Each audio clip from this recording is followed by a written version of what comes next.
to them.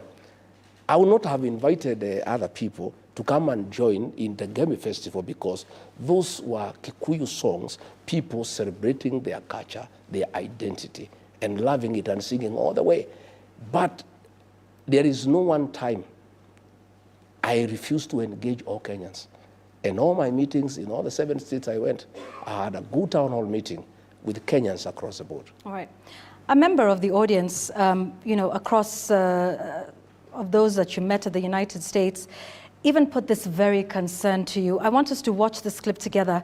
One of the ladies who was in the audience said that you are positioning yourself more as a tribal chief than a national leader. Mr. Gachagua, let's watch what she had to say.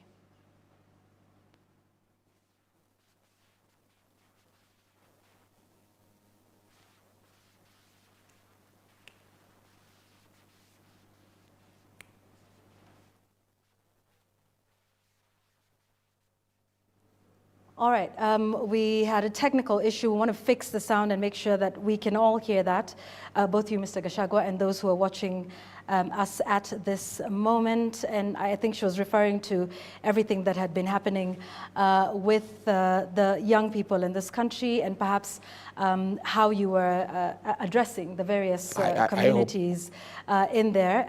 Let's see if we can get that in just a moment. So we'll come back to that in a moment. I hope you also play my reply as well. Well, we're here, so we can hear your reply. No, it's also good to see what I told her. But now that, yes, we've seen that. But now that we're here, we're live with you. We will hear the response from you.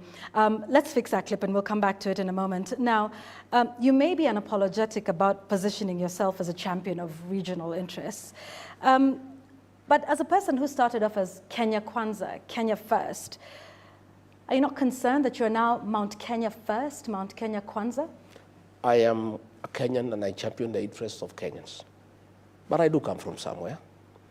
And those people are Kenyans too. And their interests are also important. And doesn't mean that because I come from there, I should not articulate their interests. I must articulate their interests because I come from there. Much as I articulate the interests of all Kenyans, the people of that region are Kenyans too, and they have their interests, like all other Kenyans. And I'm not alone. All other leaders from other regions articulate the interests of where they come from. It only becomes an issue when the region I come from has issues they want articulated. I have had the Speaker of the National Assembly. I have had the Prime Cabinet Secretary championing the interests of the Western region. I've never had somebody tell them that that is tribal. I have had Aden Duale and the people from the Northern Kenya articulating the interests of the people of those regions. And it is right, there is nothing wrong. I support it myself. I've never had anybody tell them it is wrong.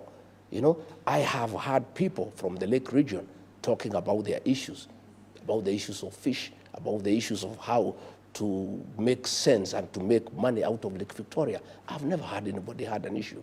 Every region, Yvonne, has unique issues that sometimes do not reflect to other regions. So, and they need to be articulated by people of those regions. Mr. Gachagua, are you Mount Kenya First? I'm Kenya First, but I come from Mount Kenya. Because at the end of it all, Yvonne, today you are here interviewing me. When you leave here, you go back home. You are not going to stay here forever. You are here articulating national issues. You are here interviewing me. You are here doing a job. But when you finish your job, you go back home. Same with regard to Gachagua. I am here in Nairobi. I was in the United States articulating issues to do with this country. I'm here fighting for the interests of the Kenyan people. But on Saturday, I'll go to Amonyoro. And when I go to Amonyoro, I must listen to what the people of Amonyoro are saying because they too are Kenyans. All right. I want us to, I think we've now sorted out that issue because that may be a narrative that does not necessarily relate with the young people or the Gen Z of this nation. Let's listen. You need, Mheshimiwa, to start positioning yourself as a national leader, not as a tribal leader. And I know many people won't like what I'm saying, but it's the truth. The first mistake that has been done in this event is speaking Kikuyu. I watched a speech about you in Boston, and the speech was a good speech, but there's something you said that Kikuyus are more hardworking, paraphrasing, economic, we've grown the country. But we have done that because we are a beneficiary of the system of Jomo Kenyatta. Are you able to put my reply? Please do that here live now. I was very happy with that young girl. To start with, my forums were not a praise and worship session. I didn't want people to come and praise and worship me and agree with me 100%. I was very happy to have negative criticism and had an opportunity to explain to the young girl that when I speak to people, my work is to give them hope and to give them encouragement. When I met some Mount Kenya people in Boston, they are business people there, I had to affirm them and say what is their place in our growth of our economy. What do you think is the place of the Mount Kenya people in the economy? They are hardworking. I said you people are hardworking. You are industrious. You are central in the Kenyan economy. And I'm very happy that the same industry I see back home is what I see here in Boston. And you must continue with that spirit. Those people who I met in Boston were from the Mount Kenya. I speak their language. I had no business speaking to them in English because I was in Boston. The fact that I was in Boston did not make me English. I was still Kikuyu. They were all Kikuyus. They had called me for a boozy in a traditional way because I'm an elder. And they said, we have an organization here from home. We want you to come as an elder. We give you boozy. And when I rose to speak to them, I spoke to them in our language. And I just talked to them about industry, about working hard. And I was very happy with what they are doing. And I told them even back at home, this community is hardworking and it plays a very central role in the economic development of our country.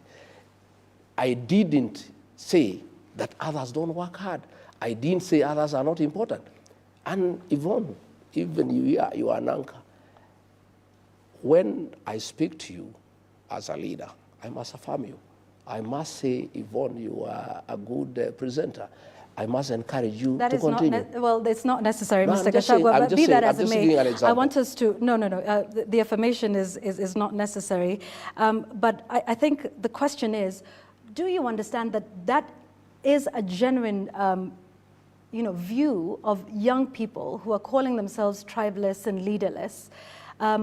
Your defense is well appreciated, but do you hear that the young people may not want this and may see you in this way? What I told that young girl, if you had played my answer, is that her age mates back home are my fans.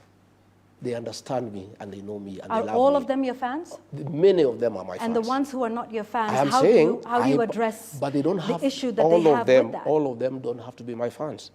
I persuade the ones who want to be my fans, and the ones who are not willing to be my fans, I persuade them to be my fans. Okay, so the ones who say, the young people who say you are tribalist, you are an ethnic extremist, you're saying their concerns don't mean anything to you? I am not saying they are not. I am saying it's not 100% Gen Zs who think I'm tribal. Many of them think I am a great leader, I'm a nationalist. And that's when you come to my meetings, it's full of Gen Zs. And I actually give them a chance to speak. But that does not mean that girl has no right to speak. She has a right to have a contrary opinion. I'm a Democrat myself. I cannot force her to say that I'm a nationalist. If she thinks I'm not a nationalist, she's entitled to her own opinion. Right. So but I did draw her attention to the fact that Gen Zs back at home, are my people. They are my supporters because they understand me. And they know that I'm not tribal. It's only that that narrative has been driven, and her being away and not knowing what is going on here in Kenya when she's in the States, she has bought that narrative. But I did persuade her that that is not the case. Okay. So you believe the people of Mount Kenya are very central to the country's economy? All Kenyans are central to the economic development of our country. But the people of Mount Kenya, like all other Kenyans, play an important role. And you said central, because there's a difference between a central role and an important role. Not everybody can be at the center, right? I'm saying central means that they are very, very, very instrumental in business. If you go wherever town you go in this country, they are there doing business with other Kenyans. And therefore they are central in that wherever town you go, if you go to Garissa, you find them there. If you go to Mombasa, you find them there. If you go to Malindi, you find them there. If you go to Loitoktok, you find there. And they live well with other Kenyans, and they do business with other Kenyans, and they are really appreciated by other Kenyans. So they do play a central role in Kenya's economic development, in that they are in every part of this country doing business. All right. It is for this reason that some of your party members felt you should be impeached as deputy president, because they felt that your shareholder narrative is too divisive for the country.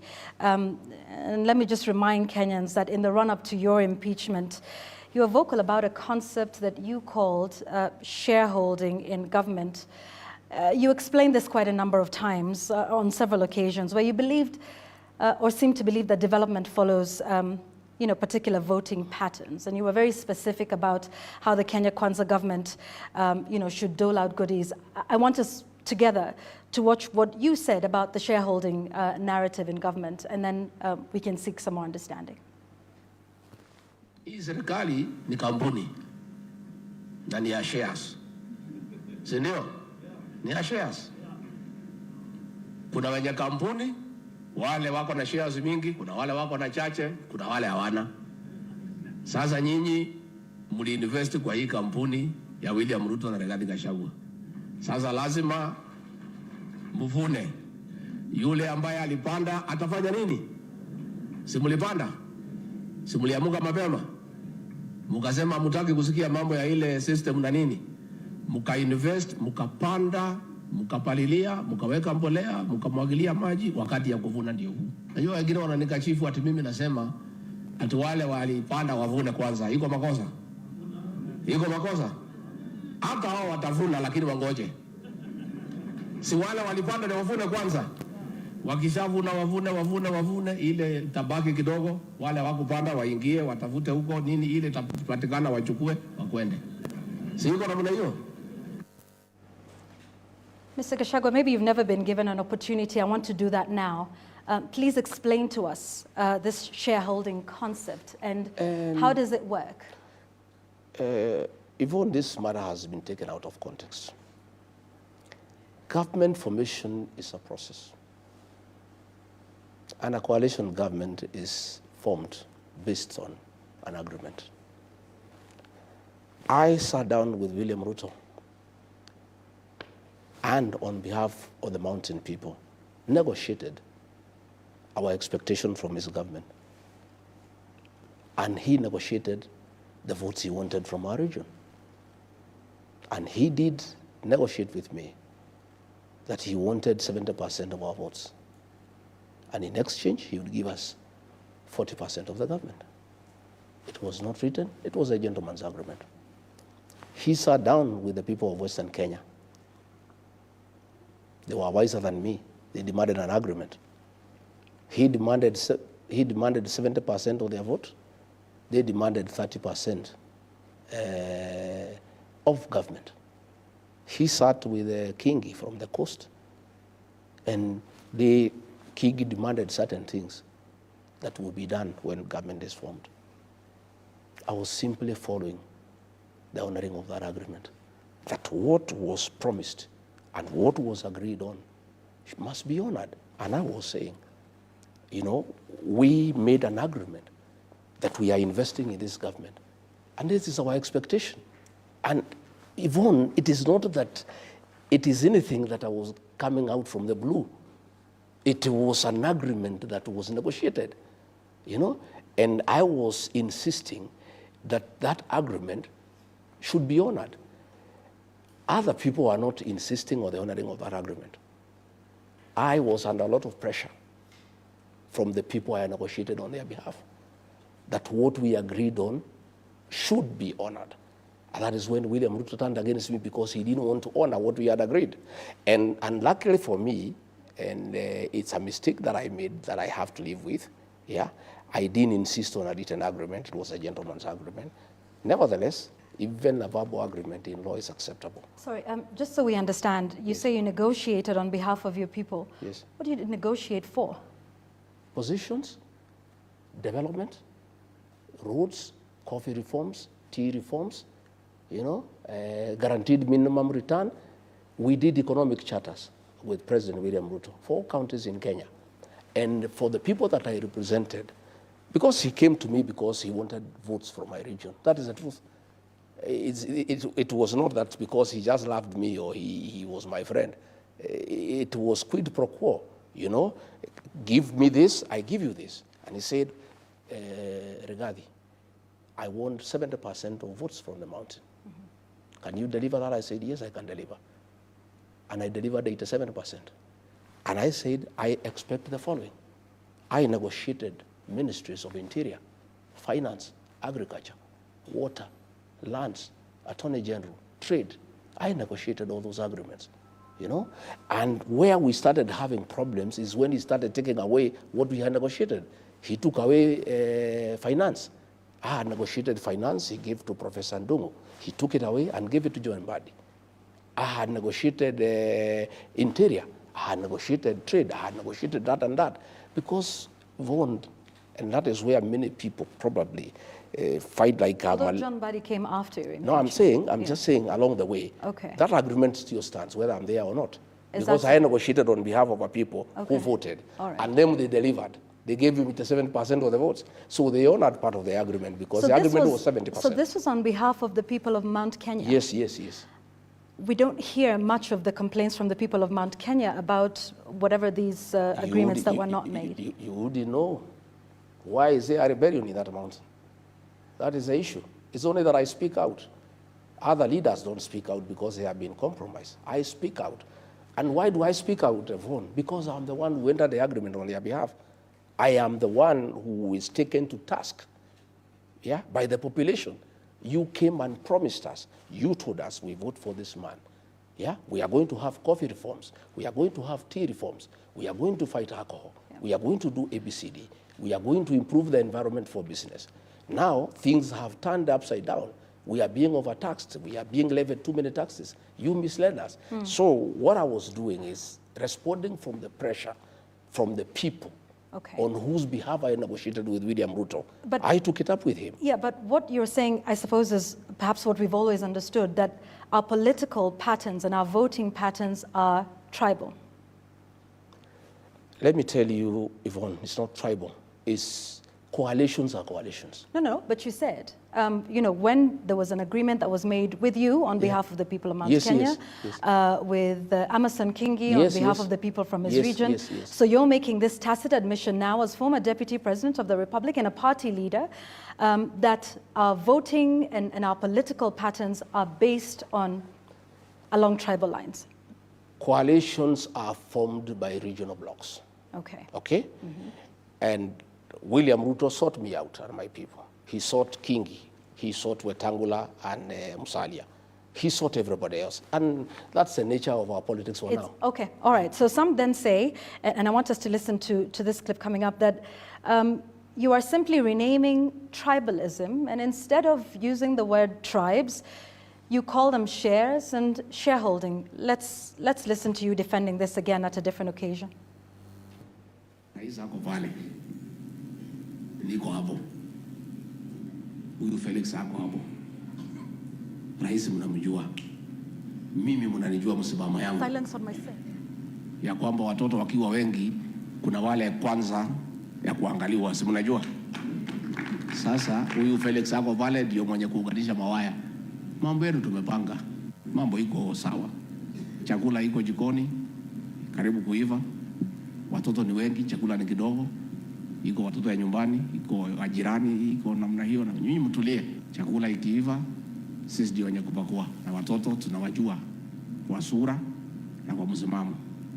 Hatuwezi kuwa confused. Kuna mtu wajua watoto yake. Mr. Gachagua, who gets to eat first and how much? But I think you need to understand the concept of our politics. I was in a meeting in Nandi, and the Nandis were asking, you voted for this government. We have our sons who have not been employed. We have expectations. You people promised us that when you form government, you will do this for us. You have not done it. My work as a leader is to assure them. That's what I was saying. Relax. You know, we are still working on it. We know your support. We know you by name. We know you by face. But you were creating rank. So, Mr. Gachagua, is it your belief today that the people who vote for a particular leader should be first in line for development projects, and the ones who don't vote for them do not get anything or get the scraps? I don't believe in that. I don't believe in that. I believe that that's what you're saying in that clip. Far from it. You are not interpreting the context. They were talking about placements. And I was saying, please, things are still being worked out. Relax. We know you. We know where you are. So is placement based on those that vote? Not necessarily. Because it's the same thing you said. You asked for specific ministries. But those would it not be the person that is most qualified or merits that position? Or is it just basically the people that voted? It is still meritocracy. It's still meritocracy, but there is regional balance. You know, there is a chance for every Kenyan. All right, in that regional balance, how many ministries are you going to get per your agreement? In terms of? You mentioned that there was the Ministry of Interior, the Ministry of Finance. I negotiated for 8. For 8, yes, I right? negotiated, yeah. In a cabinet of 22. Yes. Where would the regional balance if 8 out of the 22 come from one community? You've just talked of regional balance. I negotiated with the president because of the vote that I was bringing in. All right, It was up to him to make the decision. Yeah? Well, it was up to the both of you. Weren't you president and deputy president are the ones who sit down and craft the government? He is the appointing authority. Oh, so now you're saying it's his issue to ensure regional balance and not yours. As long as you get your 8 out of 22? It's still the same thing. When Raila Odinga came, he negotiated for 4 positions for him to support William Ruto. I'm sitting with Mr. Gachagua. No, but I am saying it is not that it is any different for anybody. It is what happens in this country. When William Ruto sought the support of Raila Odinga, he came and demanded for cabinet positions and 11 principal secretaries, and he was given for support. Even us, to give William Ruto support, we demanded certain things.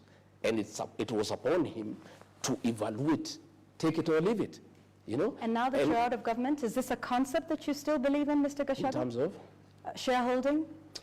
I am not talking about shareholding in terms of being discriminatory.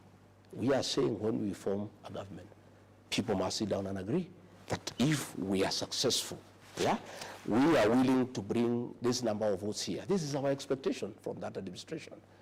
It happens all over the world. People must negotiate. And it's only that I was a tough negotiator, and why people thought probably I'm tribal or I am too much is because I was insisting to get what I negotiated for, and I was being shortchanged. And I was saying, no, I don't want to be shortchanged. I must get what I negotiated for, because on my part, I delivered what I promised. Let's move to some more recent developments now, and back to your trip to the United States.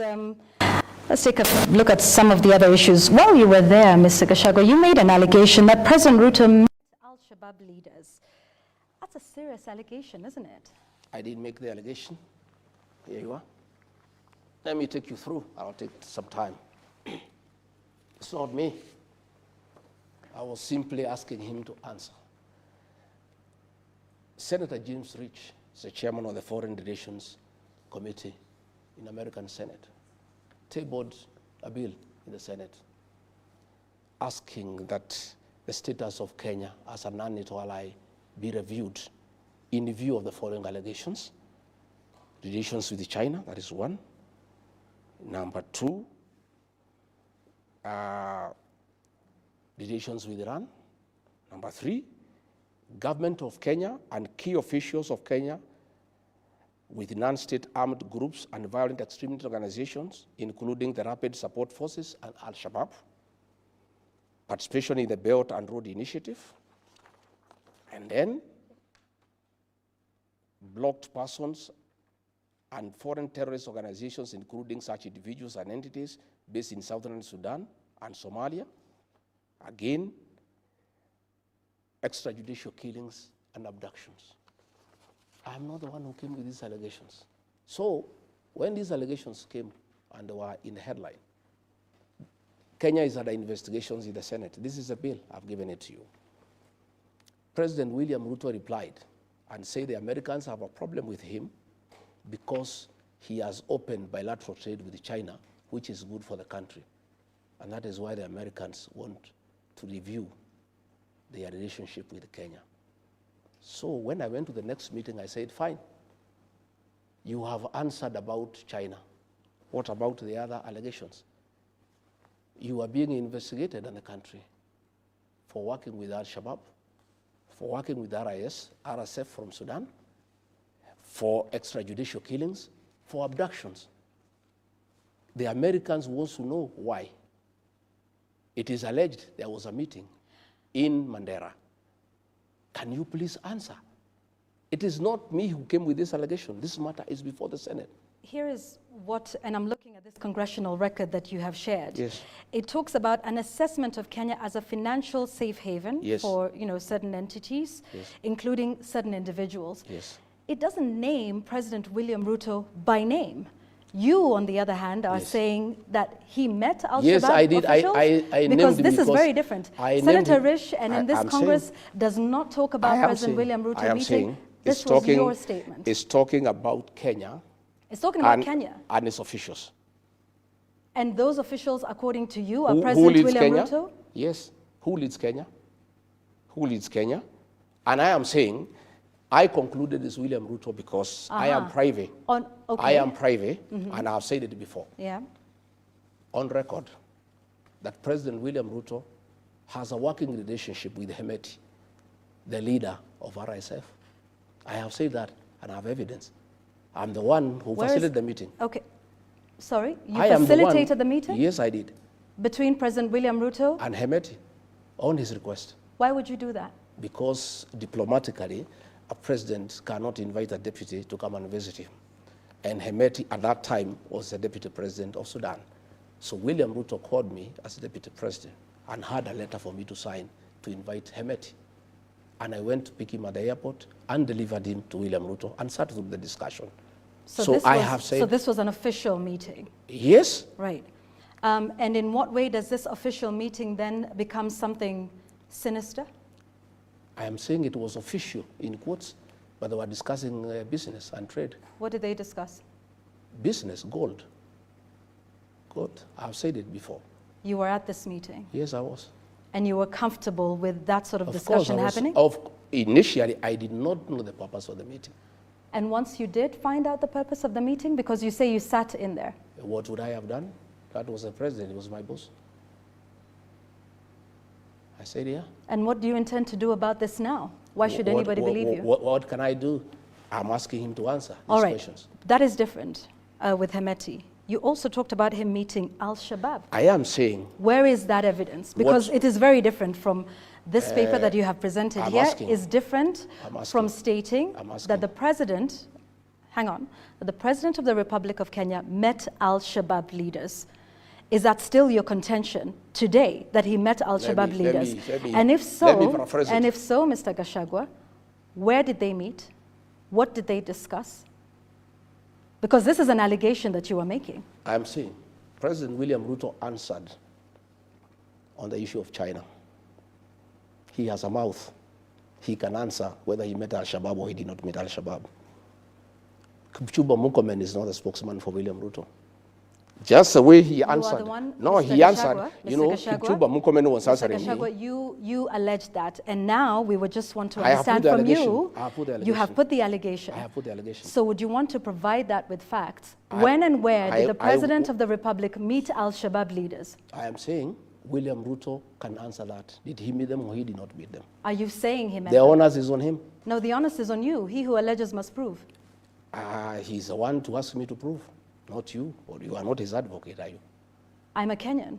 You know, I know. When you make an allegation, do you not But expect... why did he answer the one on China? No. When you make an allegation, do you want nobody to hold you account for what you allege? Let me tell you, And Yvonne. this is why we're asking you here now. Let me tell you, Yvonne. did This the matter is president... under investigation by the Senate. Let me that's tell you fine. what I'll That's not do. understood. I just want to understand from you, you say the president met Al-Shabaab leaders. When and where? And for what purpose? What I have said, that this allegation was made by the Senate. No, this allegation was made by you, Mr. Gachagua. But the other details on top of this bill. I was in America. Every bill has attendant facts and figures. Mr. Gachagua, when we have an opportunity to speak with the members of the Senate of the United States, Yes. we'll pose the same question to them. Yes, you will. You Tonight, will. I am You will. speaking with you, Yeah. who has himself said that the Let me president tell has you, met Yvonne, leaders of what Al-Shabaab. we'll not do, So we're going to ask we will you... not prejudice investigations by giving details of what we know Even like RSIF, I have said I have a lot of information that is available to those who are investigating this matter. Have you given all this information? Because Don't worry. This was a request that was given by the state authorities. I was in America. I was in America. You're here now. I did many things in America. Tell This us matter what you is in the Senate of the United States. It's not an investigation in Kenya. And even when I was told I can talk about it in Kenya, I said the DCI has not launched an investigation in this matter. If they did, I would give what I know, but they have not. I am not going to volunteer information to an organization that is not investigating a matter. This matter is under investigation by the American Senate. If they require my input on what I know, especially on Sudan, I'm available. Do you not believe that the Kenyan authorities would want to investigate this matter of a sitting president? It's up to them. I'm not a part of the Kenyan authorities. If they want to investigate, they can go ahead and investigate. What I know is that the matter is under investigation by the Americans. And I'm saying William Ruto has a mouth. He can deny or confirm. Just the way he did about China, he also can reply to this one. So why report this to the Americans and not Kenyans? Yeah, because they are the ones who are investigating. The Kenyans are not investigating. You said, again, you don't think Kenyans should investigate this matter? It is a grave allegation, I am saying they should investigate, but are they investigating? But who will investigate William Ruto? The DCI? Who will investigate him? Who? You don't think they're capable of conducting an investigation? How can he investigate him? Extrajudicial killings and abductions have happened. Can he be investigated? And why are you not asking me about abductions and extrajudicial killings? We will get People to who that. have been killed here. We will get to that, Mr. Gachagua. We have a long night tonight. Yeah. We will do all of these so what I'm saying, yes. what I'm saying, Yvonne, you give investigation, you give information to an investigation that is ongoing. The Kenyan authorities are not investigating this matter, and then they are not going to investigate it because they cannot investigate it. He is the appointing authority. So the matter is dead as far as Kenya is concerned. Luckily for us, the matter is under investigation in the American Senate. And I believe it will see the light of the day. Yeah. On that note, let's take a break. We have much, much more to talk about, including what's happening in the country, extrajudicials, like you say. We will have a state of the nation sort of assessment when we return here on The Explainer. Tonight, we're speaking with former Deputy President Rigathi Gachagua and party leader of DCP on a wide range of issues. Let's take a break.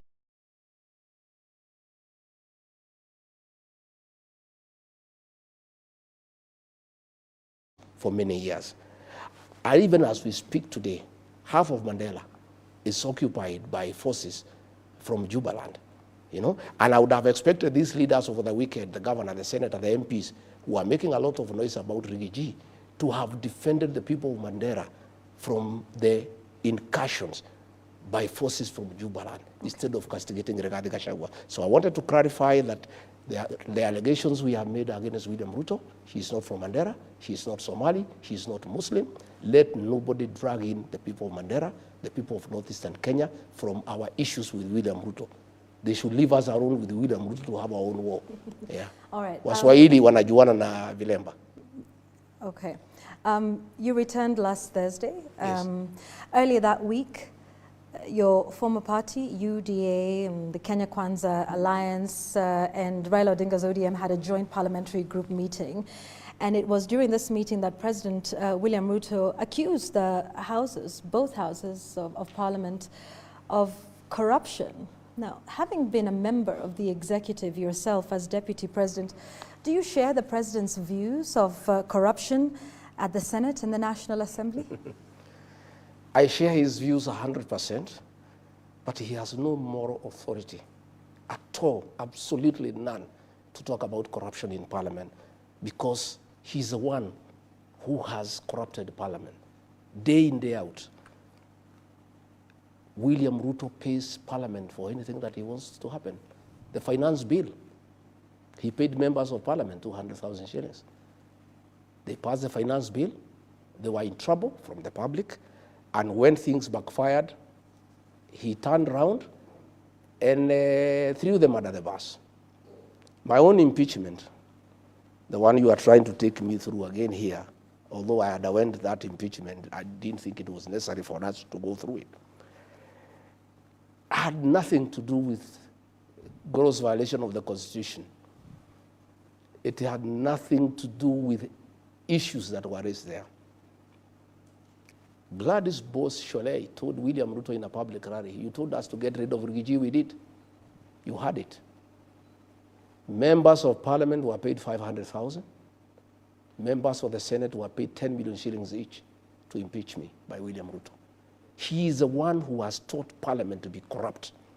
In fact, there's nothing William Ruto does without paying money to people. He cannot now throw these MPs under the bus. And I told these MPs, I remember telling them, this man, I know him, I've been his deputy. He's an expert in use and dump. And the day you lose favor with the public because of following him blindly, he'll abandon you in high noon. What has happened, Vaughan, because I want to tell these members of parliament and put them into perspective. To start with, William Ruto was complaining not about people being bribed with the 10 million.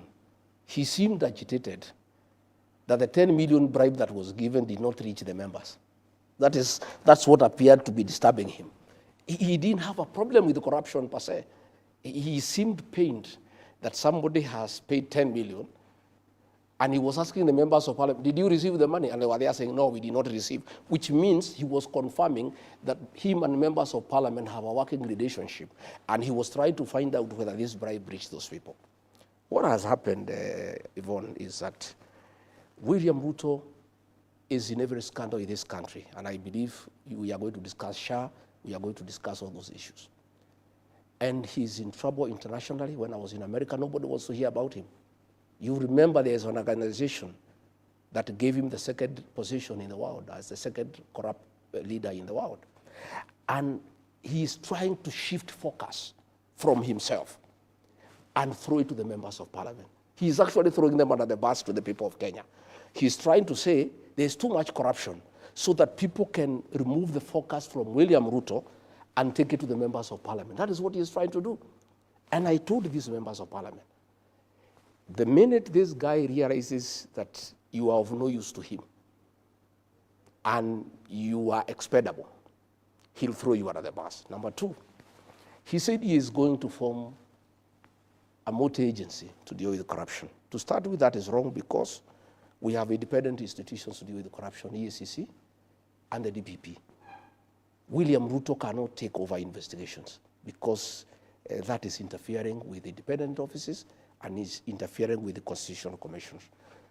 But let me tell the members of parliament and senator what is happening. And they'll thank me one day. I know William Ruto, like the back of my hand. I stayed with him. This is what is happening.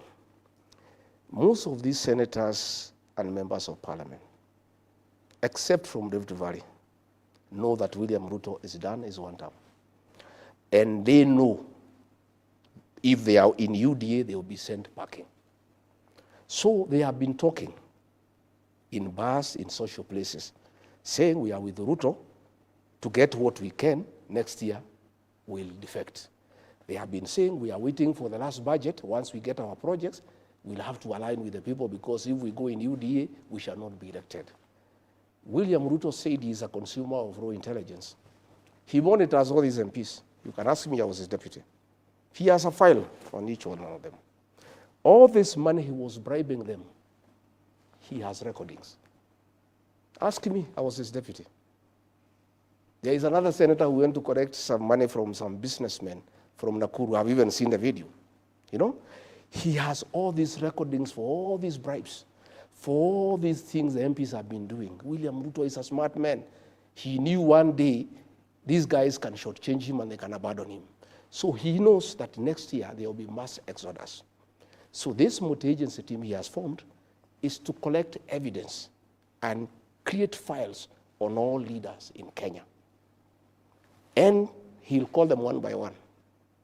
I hear you want to leave UDA and go to DCP and go to Wiper. This is your file. Try. Next week you are in court. Same for governors, same for everybody. Why would William Ruto want to take over investigations? He said when he formed the government that he'll make sure the National Police Service is independent. He'll give it money. He'll make sure judiciary is independent. He'll make sure the DPP is independent. Today he is saying he wants to form a multi-agency team under the office of the president to deal with corruption. I can tell you, and I want to tell these members of parliament, you will have to stick with William Ruto to the end.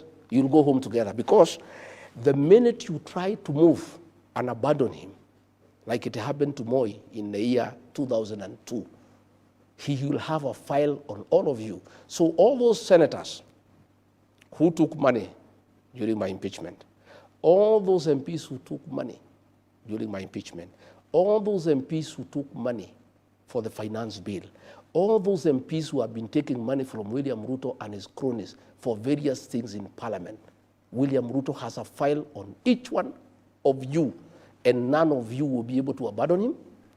For the money that you took, you have to stick with William Ruto up to the ballot. And you try, and you tell me, you have seen already, the EACC after William Ruto spoke. That is a script, you can see how good it is. The minute he spoke, the EACC said William Ruto has done that. That's done well. He says we are 4 governors now at the radar. And you see the governors at the radar, Kimani Wamatangi, because no, he doesn't agree with the Kimani Ichung'wah in Kiambu. So they are using that file to coerce him politically, you know. And what will happen now, this multi-agency team, it has been outlawed by the court, but he still formed it. They are going to create files to enable William Ruto to deal with people like ourselves, who don't agree with him, and to hold all those leaders who are with him, who may want to abandon him and go to another political party. All right. So you are saying that both houses of parliament are not independent? No, they are not independent. Okay. You saw, Yvonne, let me cut you short. You saw an MP speak in parliament. Said, Mr. President, you told us to pass the finance bill, we passed for you. You told us you want SHA, we were here until 10 p.m. You told us to do this, we were there. All those things, they don't do it on behalf of the people of Kenya. Mm-hmm. They do it for William Ruto, and he pays them for it. Of course, we must say there are few members of great integrity and who have a moral conscience who have refused to take money from William Ruto. And they are all his enemies. He is harassing them using KRA, he is harassing them using DCI, and I know using this multi-agency team. Okay. All those members who refuse to take money from him are going to be on his radar. All right. Kenya Kwanza stood out for its thirst to control the Houses of Parliament. Yes. And I want to speak to you now as the person who held the position of Deputy President at the time. Didn't you, as the executive, and by you I mean yourself at the time as Deputy President, President William Ruto, you know, as the President, and the entire executive, did you not decide who should be Speaker of the National Assembly? Was that not part of the agreement? No, we did. It was in the shareholding agreement. Okay. Did you decide who should be Speaker of the Senate? Yes, it was in the shareholding agreement. Did you decide who should be Majority Leader for both houses? It was decided after the election. Did you also decide who should chair each of the committees? Yes, it was. In both houses? It was. Didn't you also cause members of the party and the alliance at that moment to attend meetings at State House, to give them instructions on your agenda, what to vote for, how to vote? Yes, we did. And so the grand total of this was what? Control of the legislature by the executive? It was so why? The intention. What was the intention? The intention was to push the government's legislative agenda. Okay, so this was a push that came from the executive. Yes. Are you then now surprised that members of National Assembly and the Senate are speaking the language of the executive when you yourself are a part of the executive making these decisions, where the member of the Speaker of the Senate, the Speaker of the National Assembly, all came from the party that you rode on to power? I think it was a very good. If you are saying today that we don't have independent Houses of Parliament, aren't you then responsible for that, because this was your doing with President William Ruto? Yvonne, that's a very good observation. The intention was very noble. When we formed government, we had a manifesto, a great manifesto, bottom-up economic transformation agenda, creating good business environment. lifting people from the bottom of the pyramid. We wanted a majority in parliament to help us push that agenda. Okay? Where I differed with William Ruto is when we abandoned our agenda, our manifesto. And he started pursuing personal agenda. The housing levy was not part of our agenda of forcing people to pay taxes to build houses. All right. You know? I want us to come back and we will go step by step and talk about the affordable housing levy for just a moment. Yes. And you talk about seeking to have a majority in the House to push government's agenda. Yes. That's all well and good. The Speaker of the Senate and the Speaker of the National Assembly, their role is not to push government agenda. Their role is to be arbiters. Their work was to be good arbiters, right, to regulate debate, and to protect the independence of the institution. How would they do that if they were former party members and if they got those positions as part of an agreement for bringing votes to this administration? How would they be neutral? It behoves upon a speaker when he assumes that position. Justin Bidan Muturi was nominated by TNA to be speaker in 2013 and Jubilee in 2017. But that man had an impeccable record. You never saw him in a public rally doing empowerment and singing praise and worship to President Uhuru Kenyatta. Justin Muturi regulated debate and allowed everybody to speak. I'm sorry, Speaker Wetangula has become a youth winger for President Ruto. He attends empowerment meetings. He goes to sing praises to William Ruto in public meetings. Tell me a single day you saw Justin Muturi in a public rally supporting Uhuru Kenyatta or campaigning for him. What dignity spells out is that once you get the position of speaker, because you must come from somewhere, you can't come from the moon, you can't come from the air, you must come from somewhere. So when a political party nominates you and you are elected as speaker, once you have assumed that position as the Speaker of the National Assembly and the Senate, you now rise above, partisan politics and become the arbiter of that house, unregulated, undignified. I have seen Wetangula allowing me to be discussed in Parliament without somebody moving a substantive motion. And in Parliament you cannot discuss an individual unless you move a substantive motion. In that Parliament, Wetangula does not allow members who don't support William Ruto to speak. He is very selective. In fact, he has really eroded the dignity of the National Assembly. From 1963, we are the lowest in terms of the speaker. I have seen him in public rallies singing praise and worship to William Ruto. I have seen him doing harambes for women and youth. That is the problem, that the two speakers have refused to rise above partisan politics and play their role as speakers of those institutions. Kenyans have interpreted the war between the executive and both houses of parliament as a possible sign of disagreement between potential partners in high-level corruption. Do you see it that way? Yes. In fact, all these things, all these fights you see between parliament and the executive is about corruption. Because William Ruto has made Kenya, State House is a crime scene. Kenya is a criminal enterprise as a country. So what has happened, Vaughan, I must tell you the truth. When William Ruto introduced money in Parliament for the impeachment, he paid a lot of money. He whetted the appetite of the MPs and the senators. 10 million. So these guys want money every day. Did you counter that offer? Yeah. Did you counter that offer during your impeachment? I did not.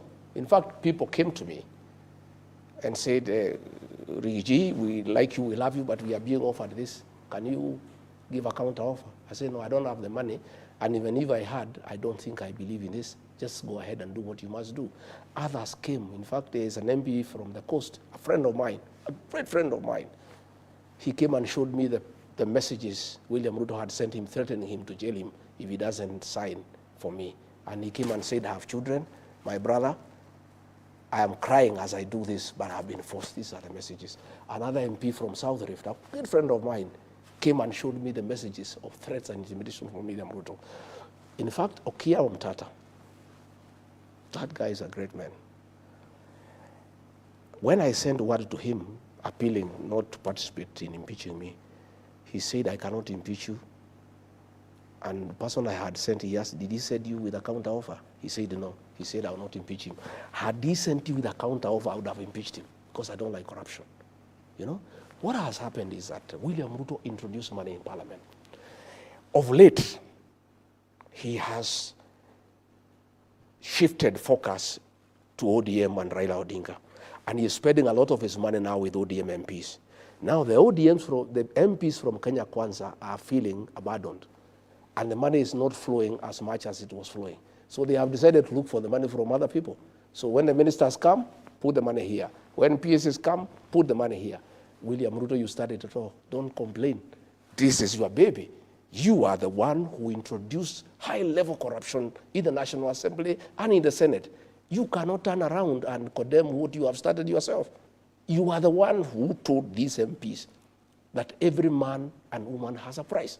I heard him say it in his presence, that every man and woman has a price. So what has happened, Vaughan? Like the MPs from my backyard are in trouble. They cannot address any meeting unless they pay people. You know? This deputy president, he cannot address any meeting unless he puts people in a tent and gives them money. Now, William Ruto is not giving these MPs money anymore. They need to go to the ground and talk to people and they don't have money. So what do you expect them to do? Anytime a PS is called for a committee, they say you must give us money. Anytime the minister is called, give us money. So the ministers and PSs have gone to cry to the president. We are unable to do any work now in Parliament because anytime we go, there's too much extortion. What do we do? That is why the president was creating hell, because the ministers are going to him to tell him, we are unable to transact in Parliament because everybody is demanding money. But he is the one who started it. He is the one who introduced money as the method of transaction in the National Assembly and the Senate. Do you think high-level corruption is an issue in the country? It's a big issue. It's actually our biggest issue. In fact, when you took break, people are sending me messages asking, what is this Yvonne is asking you? Ask her, we want to discuss about corruption. Because this is what is ailing our country. And I can tell you, Yvonne, State House has become a crime scene. Last 2 weeks ago, 15,000 young people were there. They were each given 2,000 as a bribe so that they can say 2 term. Corruption is being practiced in the highest office in the land in broad daylight.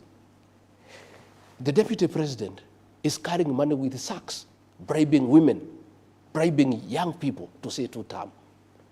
And then the president is here pretending that he can fight corruption. Where does he start? When he was talking in that meeting, you know, after the meeting, he gave those MPs each 100,000.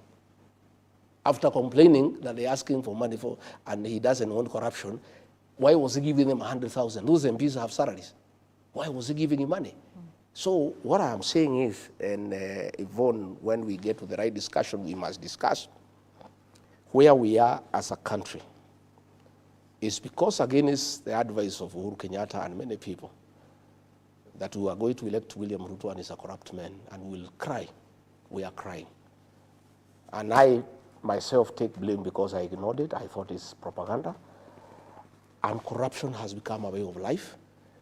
Corruption is the modus operandi in our administration, and State House is a crime scene, and bribery is a major policy of this administration. Okay. Yeah. I want to ask you about, a promise that was made, when this administration came to power, about 39 days before the election. President Ruto, whom you served as running mate, promised the formation of a state capture inquiry in the country. You're on the record yourself as accusing former President Uhuru Kenyatta of state capture. This promise was made that it would be done within the first 30 days. You were DP within those 30 days. Those 30 days lapsed, and to date, we still don't have a state capture inquiry. It will not happen. What changed yours and the president's mind on this? Once we reached State House, William Ruto was no longer the same man we knew. The man changed. The man changed. And I can tell you for a fact, he changed. Before you were elected, he was in his home every week. Every week he was here taking tea up to midnight. Since he became president, he has never come back here. Even when we did not have issues for a year, we were quite free and friendly. He never came back here. He was too busy taking over and capturing the state. And when we get to the real business, I'll tell you how William Ruto has captured the state. So he could not agree to have a commission for state capture because he intended to do it himself.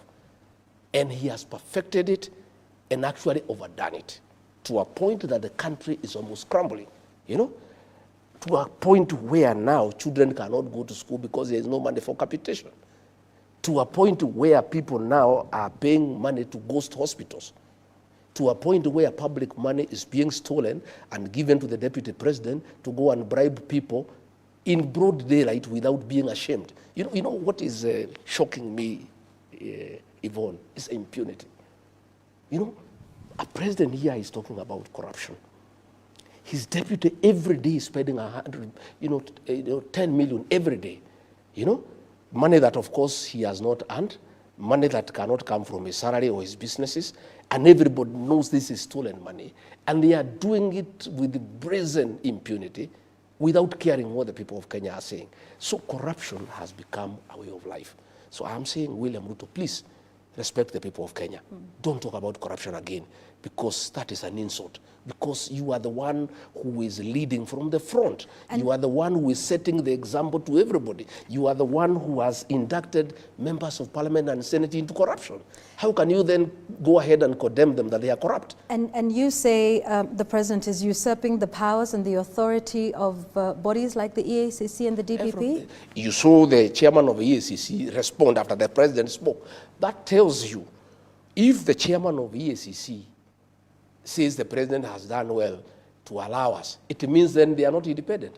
And if they allow, as they will, allow William Ruto to take over EACC and to take over the DPP office, what will happen is that we are going to see a lot of trumped-up charges against people who oppose William Ruto. Again, there is going to be a lot of blackmail to leaders to make political decisions. Okay.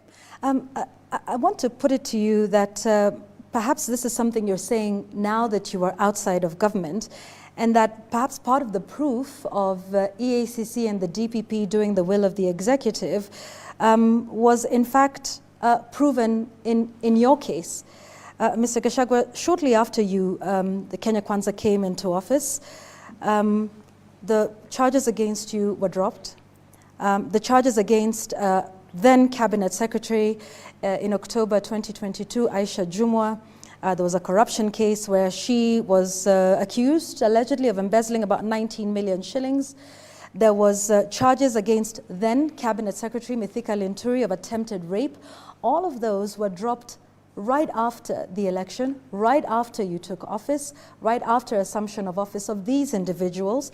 And so some would say that this is indeed proof of exactly what you're saying, that the EACC I don't know about the cases of other people. And the DPP were done in your favor. And so you are in fact a beneficiary of the executive usurping the authorities of these independent constitutional bodies. Not true. So are you saying this now because you are out of government and not a beneficiary? In my case, not true, because what happened is that the fourth administration was doing what William Ruto is doing. Okay?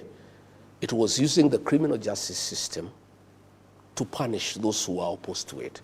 The fourth administration was unhappy that I was supporting William Ruto. Yeah? And therefore, they brought charges against me, and there was no evidence. So once we came into office, the DPP got the DCI to swear an affidavit. It's on record in court and said we had nothing against this man. We were told to prosecute him. We had no evidence. Even if that matter proceeded, it would still have been dismissed by the courts. Okay? What pains me, Yvonne, and I feel very sad, is at that time when we were being persecuted by the fourth administration, William Ruto saw that in his administration, never again will he allow the use of the criminal justice system to punish those opposed to him. Yeah? He gave that undertaking that he'll never allow. And politics will be done the conventional way, through persuasion and consensus and concurrence. The minute he became president, I don't know what happens to that state house. Somebody is elected, he's a good man. When he reaches there, sometimes I even get very worried of being elected president. Somebody who was a reasonable person, somebody who was saying great things, somebody who was sensible, somebody who was for the rule of law, he becomes president and becomes a monster. William Ruto gave us an undertaking, in private and in public, that under his watch, in his leadership, he will never allow the use of the criminal justice system to pursue politics. That's exactly what he's doing, And that's what I'm saying is,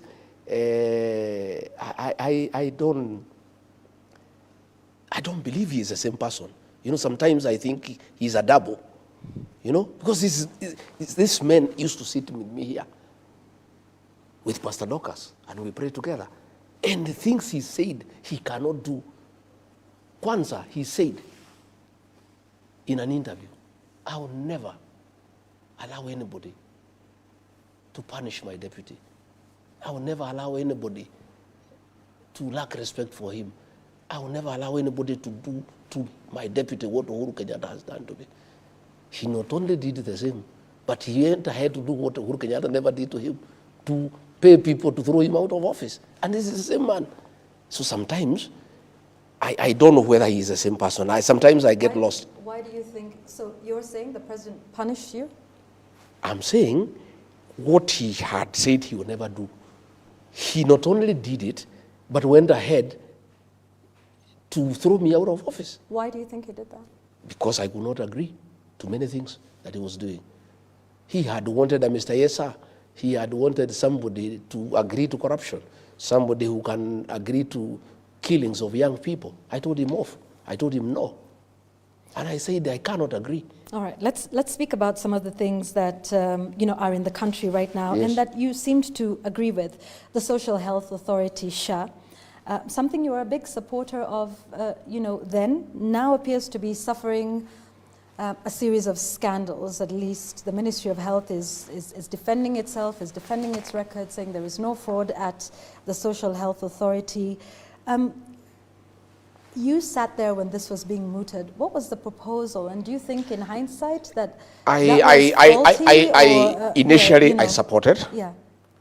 What was the idea that you supported? We had committed. Yeah. We had committed in our manifesto to improve on NHIF and actually make it available to every Kenyan. And in fact, we promised to reduce the payments for ordinary people from 500 shillings to 300. We went ahead to promise that those who could not pay, who had no income at all, will be covered, by the fund without having to make any contribution. Those are the things that we did. So when we came in, we got the former CS for Roads, Kamau, to come and chair the board of NHIF. And he started on a process of how to reform it and make it better. And proposals were done, and it was agreed they needed to improve the system at a cost of about 800 million, to make NHIF more responsive, to make it more efficient, to serve the people of Kenya. William Ruto put a team of advisors at State House who are working parallel from the ministers. And they came up with this thing called SHA. And they said NHIF is bad, there was a lot of fraud, we must reform it and we must change it completely. And this thing was brought and we started interrogating it. Along the way, I started getting feelers that this thing was a scheme to rip off the people of Kenya. And they proposed that we create a new system that will cost 104 billion Kenya shillings. And I asked William Ruto, my brother, if the board of NHIF is saying they can reform this system at 800 million, why do we need a new system costing about 104 billion? He said, no, we will do it this way. This thing was forced. That's why you had an MP say, we pass SHA for you. This thing was pushed by William Ruto. This 104 billion, Yvonne, is pure theft of public funds. It's the biggest rip-off in the history of the independent Kenya. You know, this system does not exceed $1 billion shillings. 103 billion shillings had been stolen by William Ruto and company. You know, and that is why it is him, because you had the MP saying, we passed you a SHA. Okay? And that is why he was saying when he was in Sagana, explaining why we differed. Oh, did you ever hear Rigathi deferred the health system? Did you ever hear him deferred the education system? Did you ever hear him talking about the housing program? I told him, give me a break. I cannot defend corruption. I said, Mr. President, excuse me, forgive me. I could not help you to defend SHA. This is outright theft of public funds. Now, after stealing 104 billion shillings, Duale and company now, the little money people have been deducted from their salaries, the little money that people are paying for SHA, this money they are sending to non-existent hospitals and stealing it. And this is the money that is doing empowerment programs by Mr. Soprano. This is the money that William Ruto is using to bribe people in State House. Where do you think this money is coming from? I heard him asking the governor of Mandera, not governor of Mandera. He was saying there is a governor who has paid 150 million. Where did he get it from? I want to pose you the question, Mr. William Ruto. This money you are bribing people. This one you have given Soprano to bribe people. Where are you getting it from? This is money for SHA. Now, Aden Duale is telling us, an abusing journalist, Yvonne, that we have shut down the hospitals. How do you shut down hospitals that do not exist? Please, these people, the impunity, the kind of contempt they have for the people of Kenya. A minister telling the people of Kenya, they have discovered that money is being paid to non-existent hospitals, ghost hospitals. And his reply is that, no, we have shut down those hospitals. Where is the money? What measures has he announced today? If these hospitals were non-existent, if these hospitals were not compliant, and they have been shut because they are not compliant, has he announced how we shall recover this money? I would have expected William Ruto, the new champion of fighting corruption in Kenya, to talk about this. Instead, he's only talking about 10 million, and his complaint, it has not reached the MPs who are his friends. That is his only concern, that 10 million was bribed, it did not reach the MPs. William Ruto, why are you not speaking about this 10 billion? By today, in a country of the rule of law, Duale should be at home. You know? What and for? We are saying, what for? He should have been sacked. This is a scandal of unknown magnitude. You have seen today the website for SHA, where the records were, showing who has been paid, has been stepped down, so that you people do not interrogate these hospitals. Because what would have happened? You people are very imaginative. With the list they are showing who has been paid, you would have sent your correspondents all over the country to see whether the hospitals exist. And because they don't exist, that is why they have removed, those details from the website, so that Kenyans do not interrogate, they do not audit the theft of public funds. And then there is also the affordable housing, again, something else that you touted. In fact, you were on record as telling everybody that this is something that you should pay up. What changed along the way? Initially, when I supported this program, yes. William Ruto is very convincing. He's a very convincing guy. And he's very deceptive, extremely deceptive. He had convinced all of us that this housing program, affordable, was a good thing for Kenya. That it will create employment for our young people, that this program, we need slum upgrading, we need to dignify our people, blah, blah, blah. It sounded very nice. Only to realize later, it's nonsense. At what point did you make this realization? After one year. It's when I started seeing what's going on. To start with, when he forced people now to have the housing levy. Because the question people were asking me, and I went and asked him. What was the idea for you in your mind with this? Initially, we thought it's a genuine thing, only to realize that it's about business.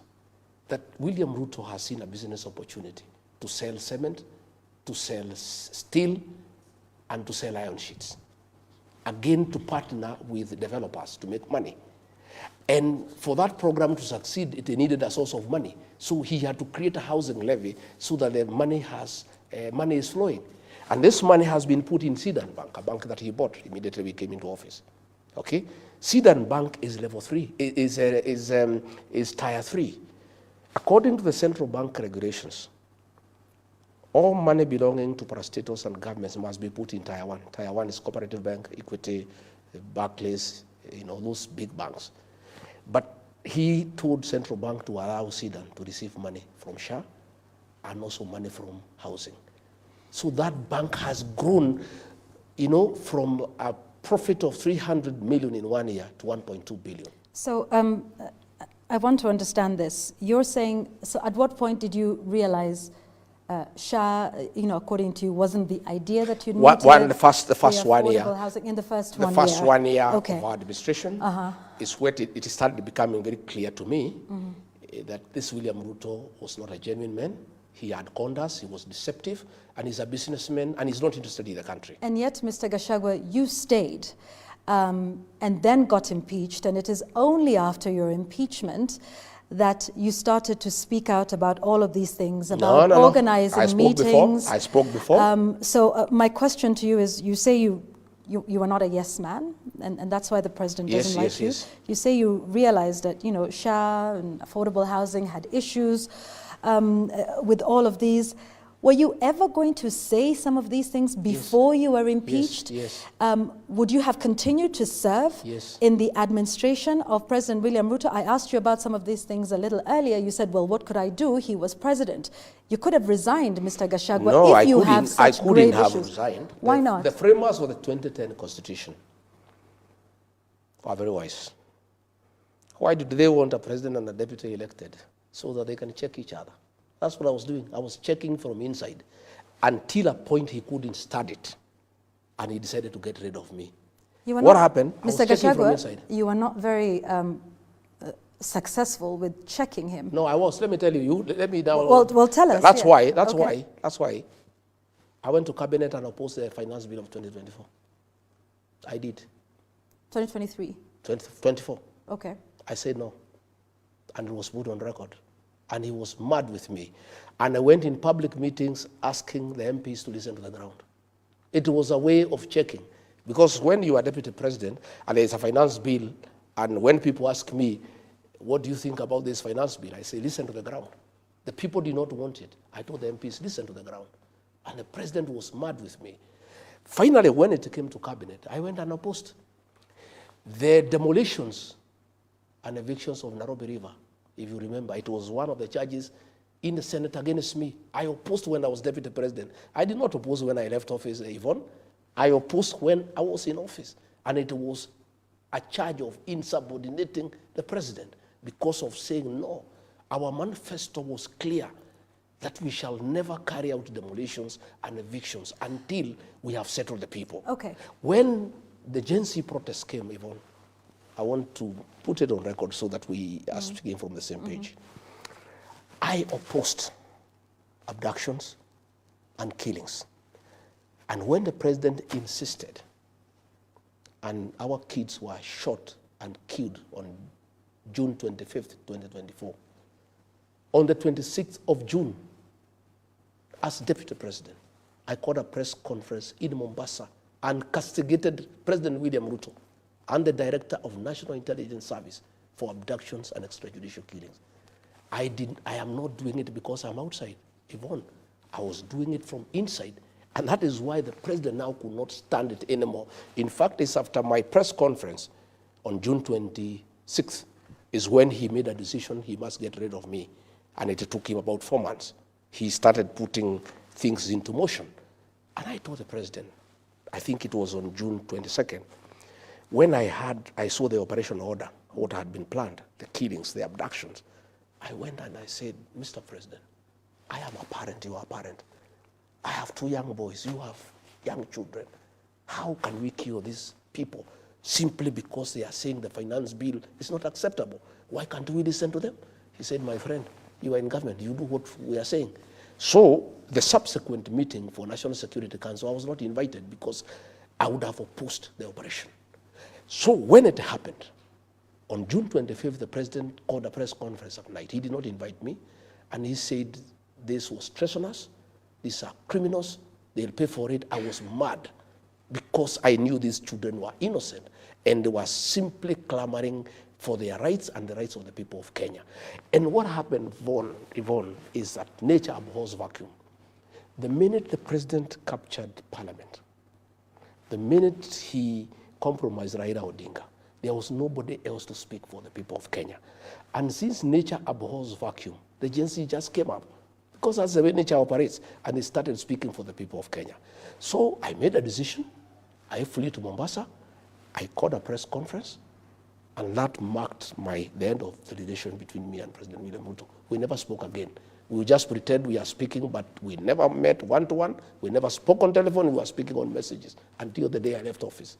So you cannot say, Yvonne, that I spoke because I left. I started speaking.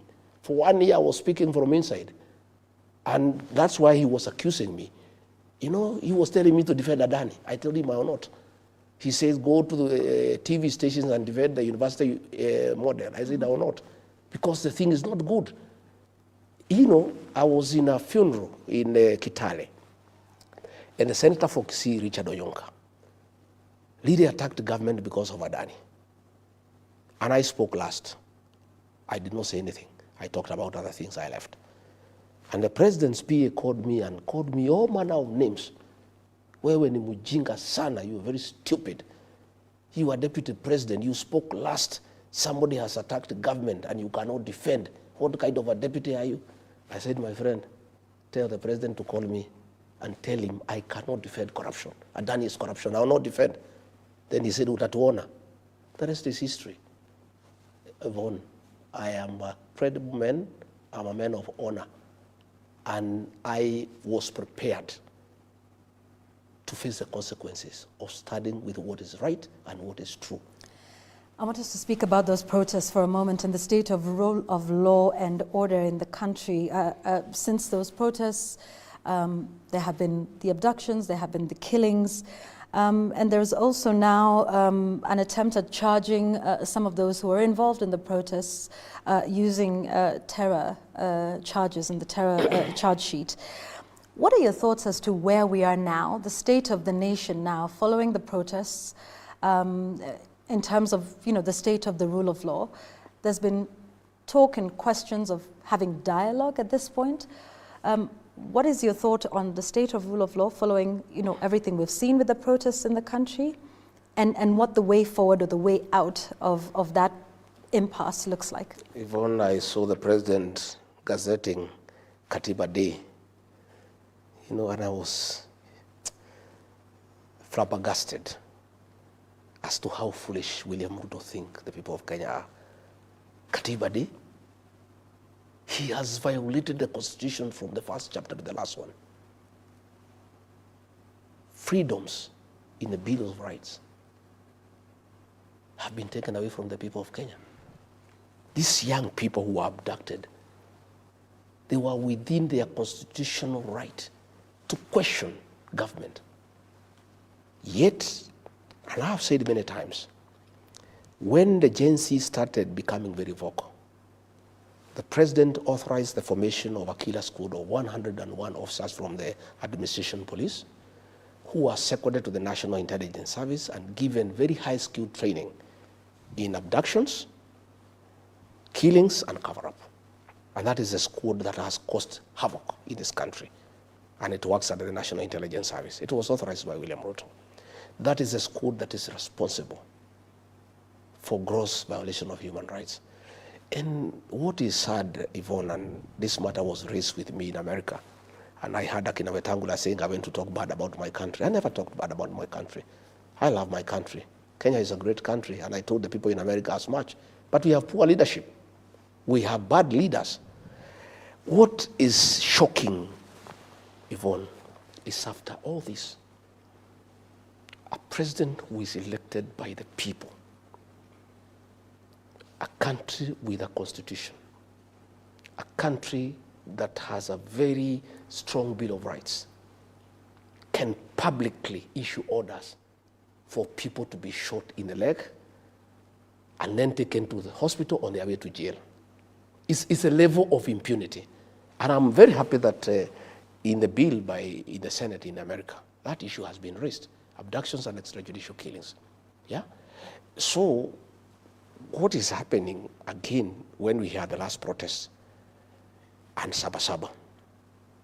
The state took over the protest and sent criminal goons to beat people, burn and torch property, and stage manage attack of police stations and courts. It was done by police.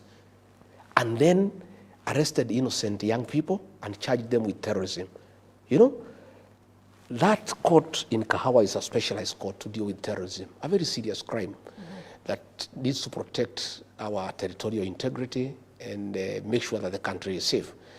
But to make sure that these young people are intimidated and they have no voice and they will never again hold the government to account, they are charged with the terrorism.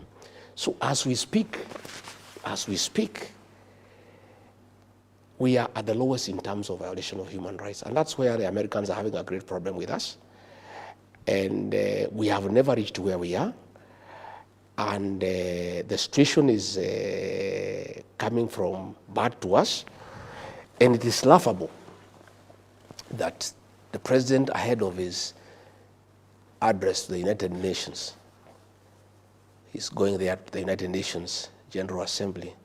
He is trying to appease the international community because there is a lot of concern about extrajudicial killings and abductions. He is trying to hoodwink the international community by ordering Professor Makau Mutua to set up a team to compensate victims of extrajudicial killings and abductions. That team has been formally constituted today. Yeah. What do you think of the role of that, compensating victims of protests and dating as far back? I think it is good. I think we accept it's good to compensate people. But that should be the tail end. Yeah? We welcome compensation. But let's be decent. Let's not try to hoodwink the international community. Before you compensate victims, you must first accept that there were extrajudicial killings. The president should call a press conference and say, hey, my fellow Kenyans, I accept that there were extrajudicial killings and abductions. And this is wrong, and I apologize to the people of Kenya.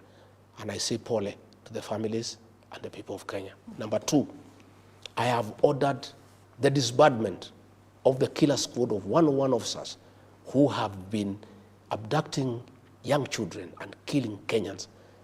Number three, I give an undertaking to the people of Kenya that under my presidency, never again shall we have abductions and extrajudicial killings. Number four, all those officers responsible for killing our young people and abducting them will be prosecuted. Finally, sad as it is, I accept that parents have suffered and they require some compensation. I therefore order a mechanism be put in place to compensate those families.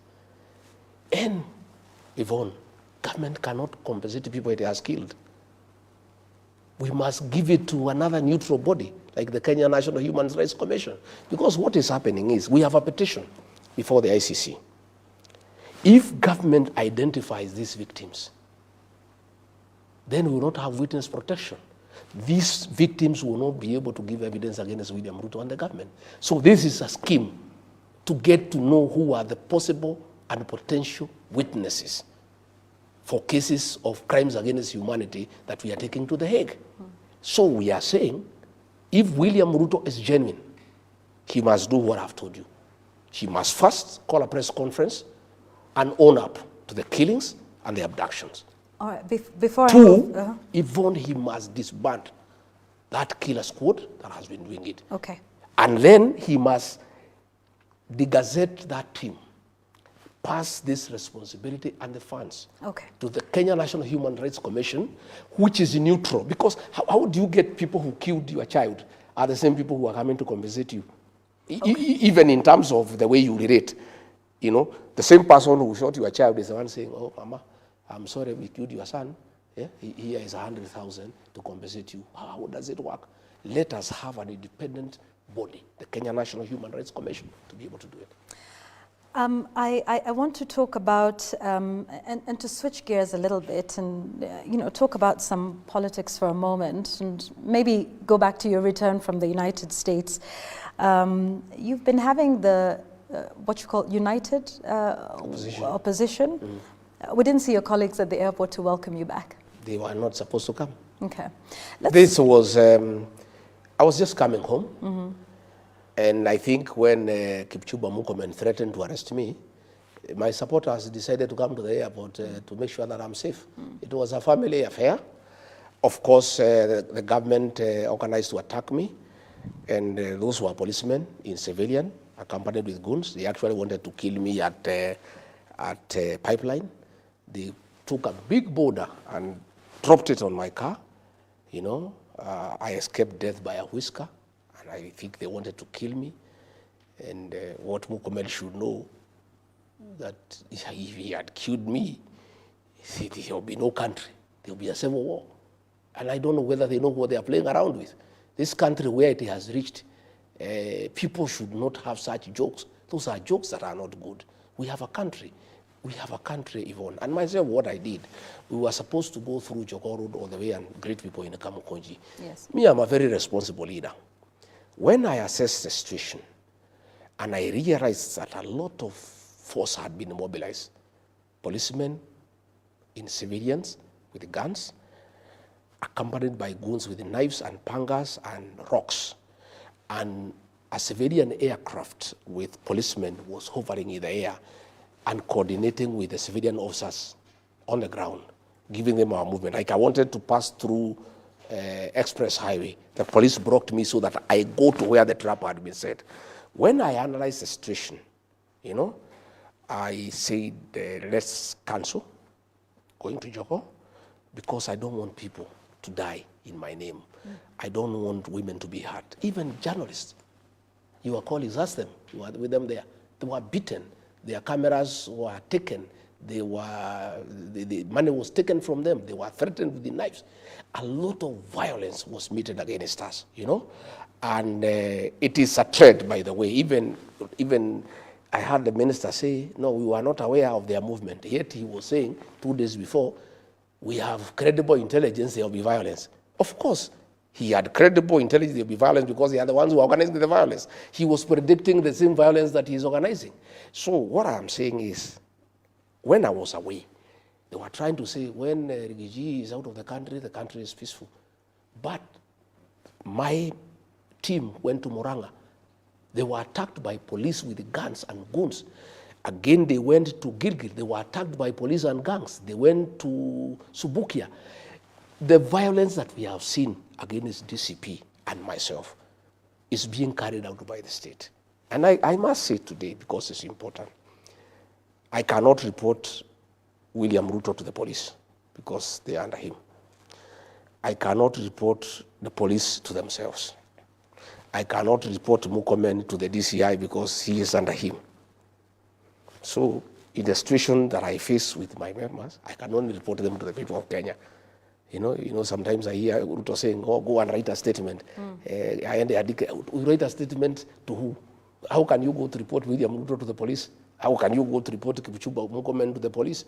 You can only, what I can do in my position is just tell the people of Kenya what is happening. The National Police Service is independent? It's not independent, it's because not, how can it be independent when Murkomen is telling them shoot to kill, when William Ruto is saying shoot in the leg?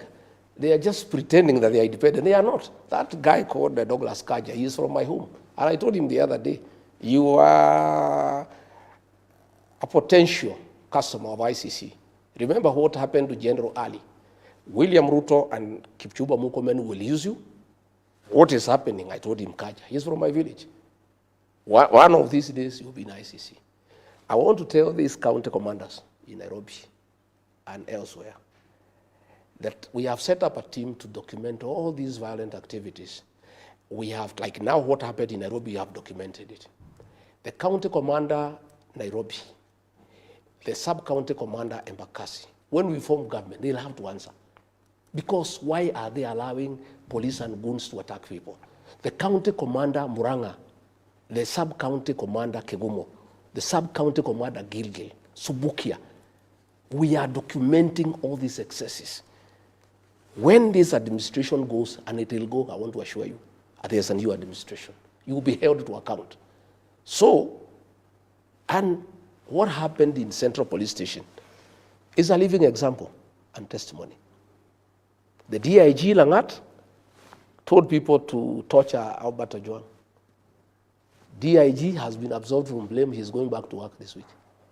The OCS, Central Police Station, the sergeant on duty, the corporal on duty are facing murder charges. I want to use this opportunity tonight to talk to our police officers. I want to talk to you as a father, as a leader in this country. Please stop being misused by William Ruto and Murkomen to do unlawful things because you'll answer. I want to ask our policemen to always be guided by 4 documents in the pursuit, in the course of their duty. The Constitution of Kenya 2010, the Penal Code, Chapter 6.3, the Criminal Procedure Code, Cap 7.5, and the Evidence Act, Cap 8.0. With those 4 documents, you can hold your ground. And even if your senior tells you to do something that is not covered by those 4 documents, you can stand your ground. Okay. But I want to say, if the government has decided to stop the one-term movement, they want to assassinate Gachagua by using police in civilians and then blame it on goons, because I can see the pattern. What they have done, Yvonne, if you allow me, I've been attacked now 7 times. In November 2024, I was attacked by goons covered by police in Limuru. Up to today, nobody has ever been arrested. On 28th December, I was attacked by a police officer in Shamata. Nobody has ever been arrested. On 6th April, I was attacked by goons and police in Mweki, inside a PCA church. Nobody has ever been arrested. You know? Another day, I was attacked somewhere else. Now, I was attacked at the airport. What I can see, I was analyzing here with security experts yesterday, is that the government want to set up a trend where that Rigathi Gachagua is always attacked by goons, so that one day, police in civilian can shoot him dead, and then say the goons, and then order an investigation to arrest the goons when he is dead. What I want to tell them is, and I want to be very cautious, I want to say, it's important I say, because I have seen the trend of what is happening. I want to tell William Ruto and Kipchumba Murkomen, please, don't ban this country. This is our country, we have no other. Okay. Let us be careful. Don't do stupid things. Okay. Yeah? Thinking that you are stopping the one-term movement, yeah, and create civil war in this country. Please don't. We will also talk about that one-term movement in a moment. But, you know, there was something you said a little earlier, that when we form government, you were giving a message to the police. Let's talk about that now in the United Kenya opposition. Some of your supporters have been saying that of all the aspirants, you are best placed to run for president. Mr. Gachagua, can you confirm to us tonight if this is something that you are doing? Are you interested in running for president of the Republic of Kenya? What a question, Yvonne. Am I interested? Why not? I am a candidate to be president of the Republic of Kenya. I am qualified. I have support. I am looking for more support. And I'll be on the ballot as a candidate for president. Let's talk about you being on the ballot. How will that happen with your impeachment? What do you mean? William Ruto, Uhuru Kenyatta had charges against him, crimes against humanity. In The Hague, he was elected as president. They were not convicted. They were facing charges at the ICC. Nobody has been convicted. Do you think that's a fair comparison? The charges they were facing at the ICC. What the Constitution of Kenya says. What the Constitution of Kenya says. What I just want to tell you what it says. For a moment. Can I ask the question? Okay. Okay. Do you think it's a fair comparison that they were facing charges at the ICC, facing charges?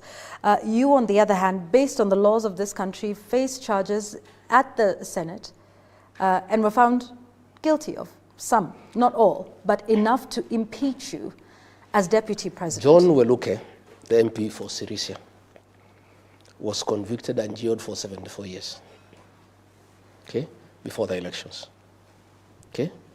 He filed an appeal before the High Court. When the elections came, the law is very clear that the Constitution guarantees your right to vie for elective office, even if you have been convicted, if you have not exhausted the remedies available in law. Okay? Regarding Gachagua has a matter before the High Court. It has not even been heard. It needs to go to the High Court, Court of Appeal, the Supreme Court, until the Supreme Court says regarding Gachagua was impeached properly. And yeah? if that happens, if I'm the Supreme saying, Court, I'm saying if the Supreme, and that's what I'm saying. If it says yes, if yeah, you go that's all what the I'm way, saying. That's what I'm saying. And the Supreme Court says upholds your impeachment. Yes, if it does, yes. If the Supreme Court opposes my impeachment, then I cannot run. Okay. It has not. The High Court has not. The Court of Appeal has not. Until that has happened, Rigathi Gachagua remains free to vie for office. And I don't want to discuss matters before court, but even the judges will take judicial notice of what is going on and how this guy called Rigiji was impeached. You know, the things are there. I don't want. That's what I'm saying. Because I don't want us to. But you see, you are the one. You see, you are the one who brought things that were before the Senate. Here, those speeches were before the Senate. No. I was tried on the same issue, so you are trying me the second time. No. Those speeches were not as a result of the Senate. They were as a result of what you had said before. They were there. They were at the Senate. You were trying me a second time.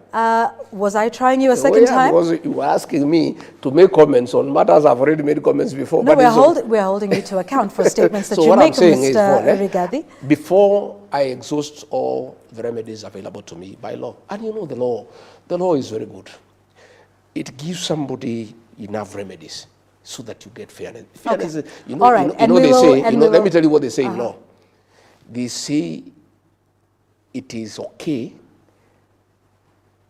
for a guilty person to be freed, but it's unacceptable for an innocent man to be jailed. And we shall wait to see what the court say about that. That's why there are four mechanisms. Okay, I want us to leave it at that. Yes. And we wait to see what happens in the court of law and how far you take the process. But I want to hear your views on your other colleagues in the United Opposition who've also expressed interest in the top seat. What are your thoughts on Kalonzo Musyoka, the party leader of Wiper Democratic? He's a good man. He's a good leader. Then he has a capacity to lead this country. Yeah, if I'm not chosen to be the flag bearer for whatever reason, I would have no issue, absolutely none, in supporting him to be president. What of Ms. Martha Karua? Same. Kalonzo Musyoka, Martha Karua, Fred Matiang'i, Eugene Wamalwa are all competent and capable leaders who can give good leadership to this country. And when we agree, because we have agreed that along the way, all the contenders will have to sit down and agree on one to be our flag bearer. I pray and hope that I'll be one, because I think I have the drive and the strategies and the numbers.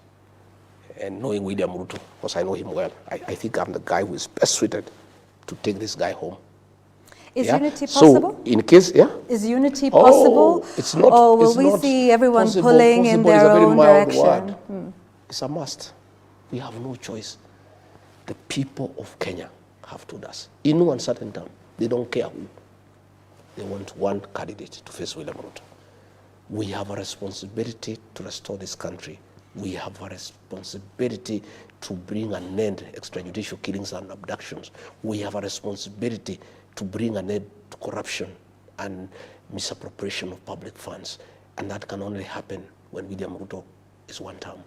And for that to happen, we need to produce one candidate to face him. Kenyans will not forgive any one of us, any one of us who plays around with that unity.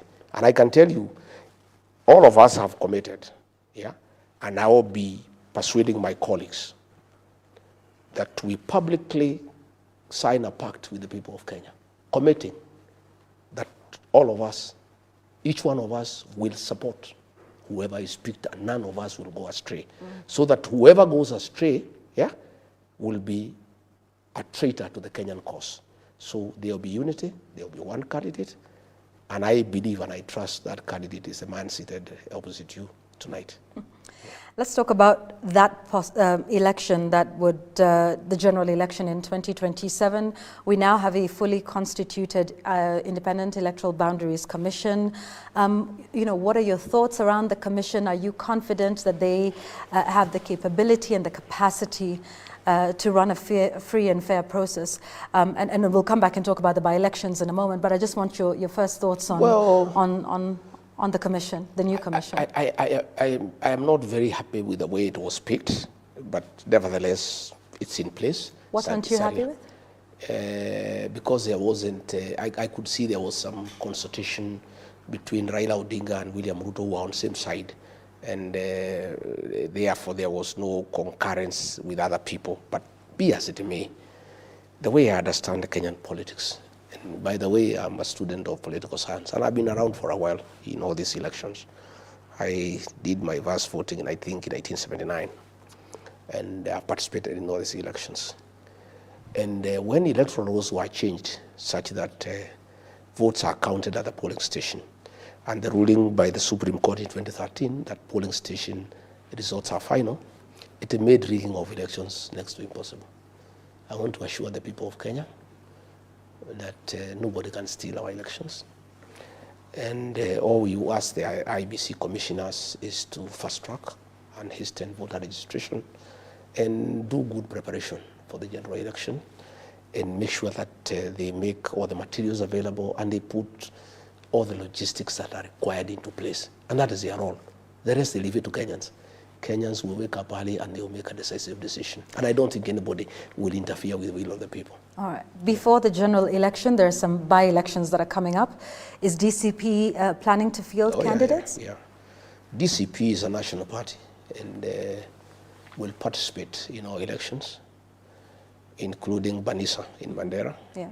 All that talk you saw in Mandera was trying to discredit me and DCP in Banisa because our candidate, Adan Mohammed, is a leading candidate.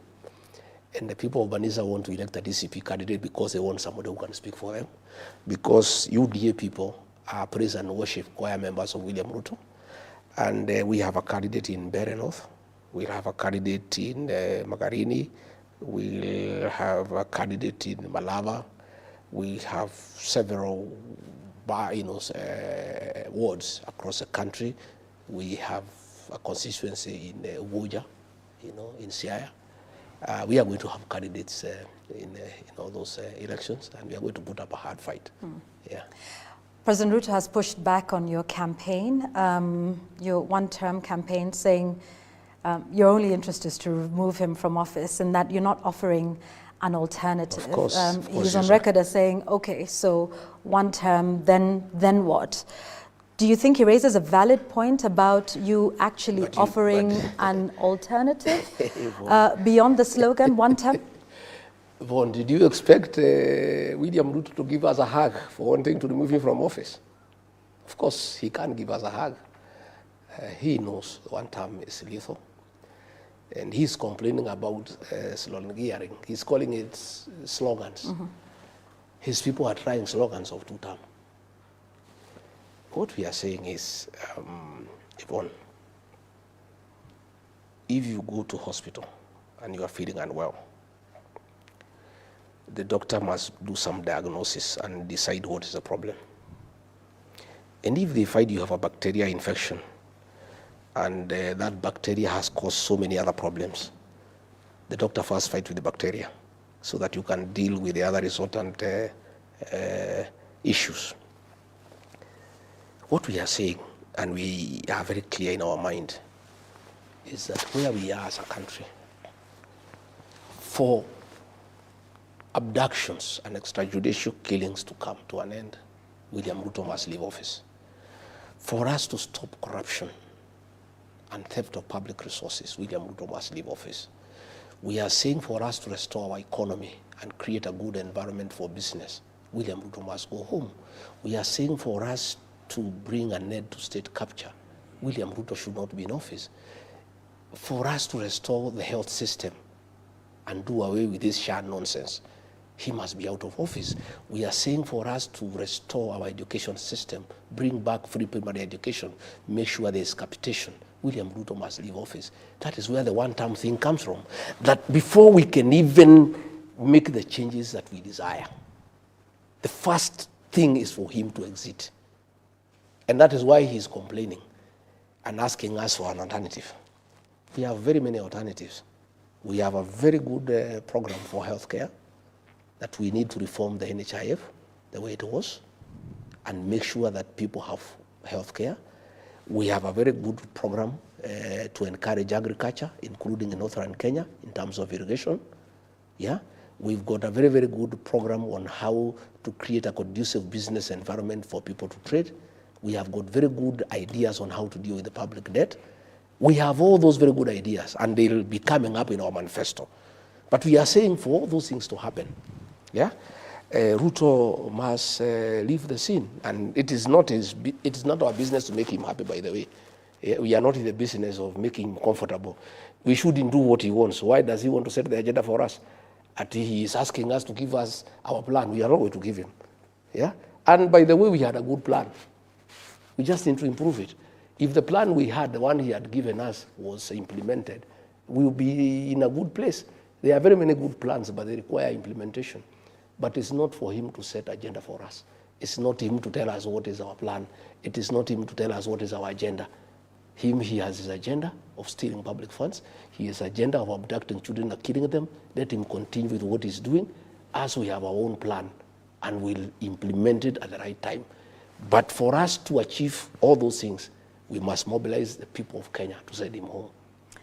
Mr. Gachagua, as we wind up our conversation here, what do you say to Kenyans, some on social media even tonight, who in response to this interview that we've had, say that you are merely a bitter person whose only interest is to exercise revenge from a man who you say has punished you, that everything you're doing, including the movement that you've just spoken about, is not necessarily about the country, but it's about you getting your pound of flesh against your impeachment against the president with whom you have now fallen out with, that this is just about revenge between two men. Wow. And is not the interests of the country and Kenyans at heart? I don't think stopping abductions is a revenge. I think it's the right thing. I don't think saying there should be no extrajudicial killings is a revenge. I think it's humanity. I don't think stopping corruption is revenge. I think it's morality. I don't think stopping capturing of independent institutions is revenge. I think it's good governance. I am not interested in any revenge. I am interested in good governance. I'm interested in having a country that is working. I'm interested in having a happy population. I'm interested in having people going to hospital and getting drugs. I'm interested in having a country where children can access education. I don't think those things are anything to do with revenge. All I am saying is that for us that to happen, this man needs to exit.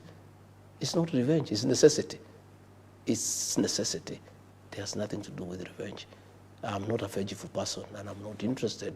And I have nothing against William Ruto as a person. But I have a big problem with killing children. I have a big problem with corruption. I have a big problem with theft of public funds. Like now they want to buy Kenya Pipeline. You know, Yvonne, surely, this pipeline is worth 600 billion. They want to buy it for 100 billion. And that is Ruto and his people. You know? I mean, these are things that we cannot accept. How do you call that revenge? We are simply patriots. people who must stand out for the people of Kenya. Here in Rongai, Yvonne, the community gave 158 acres of land to the PCA Church many years back to hold in trust for community, for public amenities.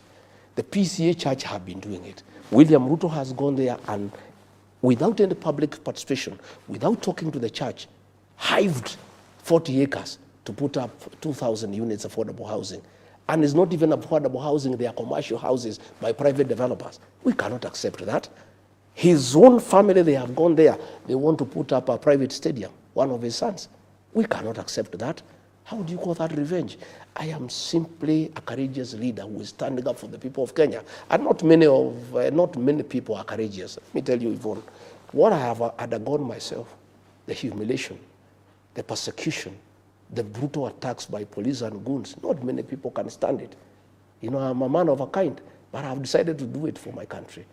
And not for my community, for my country. Because somebody must do it. Somebody must stand out and say, no, this is not acceptable. You know? And since now, Raila was compromised. Parliament has been captured. Senate has been captured.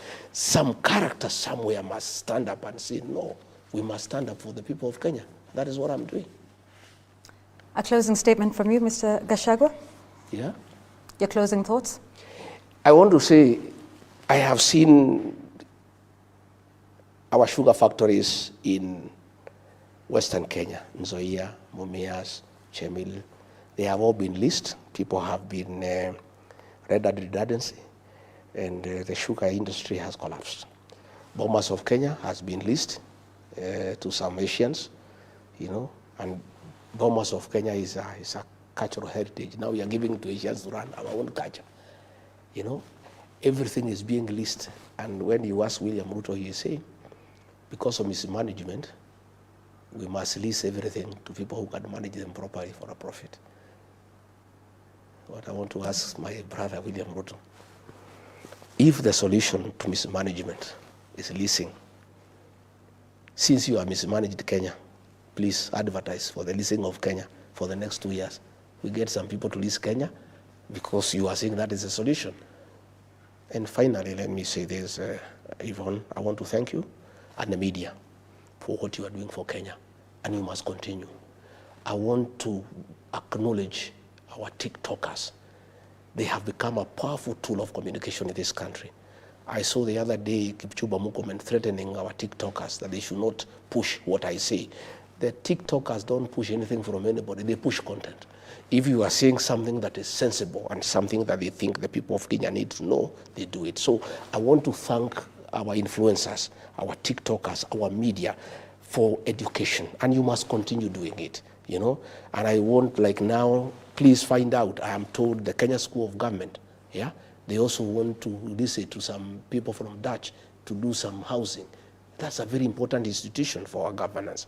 So all these things, the media must stay on top of things. You must be patriotic and you must go out of your way to call out this government, because with the kind of impunity, unless the media brings out these things, both the normal media, the mainstream media, and the social media and the influencers, and working together with leaders like ourselves, I think we'll liberate our country, because we have a duty to preserve our country, because we have no other country than this one. Thank you very much, Mr. Rigathi Gachagua, for speaking with us on The Explainer tonight, for your time and your insights. We thank you. Thank you. Let's take a short break here on The Explainer. We're back with the day's sports news.